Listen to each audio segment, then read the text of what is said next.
a dead actor, a missing phone, and a cover-up that China can't delete. Do you remember that actor from the Netflix series Eternal Love? He was kind of on the rise, but he had around 26 million followers, so a bit of a big deal on social media. Total boy band vibe. Like, he was even on a reality show called Shine Super Brothers, where all the contestants actually live together and then they compete in these performance-based challenges. So his name is Yu Menglong, and on September 11 this year, his body was found at the base of a Beijing high-rise. And since his death, there has been so much coverage because nothing is adding up. Like, everything feels super suspicious. Police said that he fell and blamed alcohol as the reason. They ruled out foul play in less than a day, and they actually refused to release forensic details. So his fans are now coming out and saying that evidence has been buried. Legally, I'm not allowed to mention what may have happened to his body, but there are conspiracy theories around an organ harvesting operation, torture before his death, and even the staging of the scene where his body was found. Also, within hours after the news came out, posts mentioning Yu Menglong or even his nickname Fish were scrubbed from China's internet. Some people even said that they noticed neighbors panic selling their apartments in the building that he apparently fell from. And his hashtag on Weibo, which is a social media platform, had billions of views, and then it suddenly started dropping by tens of billions overnight. It was kind of like someone was manipulating the numbers to kill the discussion. Then came something stranger. His phone, which should have been returned to his family, wasn't. Instead, fans online actually traced it to this luxury residence that was used by state enterprise insiders. So it's basically a compound that an ordinary citizen can't enter. And when online investigators tried to follow his digital trail, they claimed that police IP logs tied to him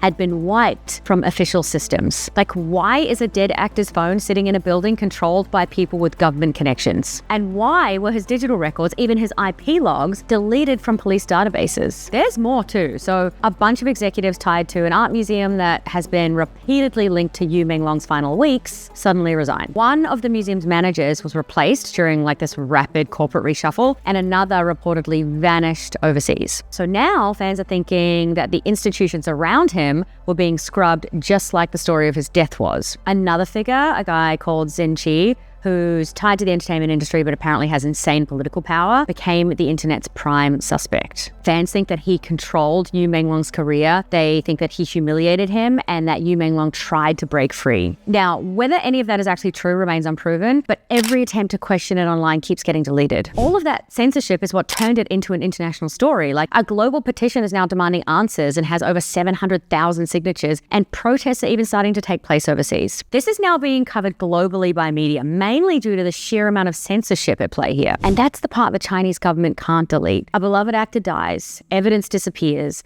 companies implode, and the public is told not to ask questions. If this was just an accident, why does it look like someone is still trying to clean it up? I'm Poppy Reed. I tell stories about music, film, and culture. Hit follow for more.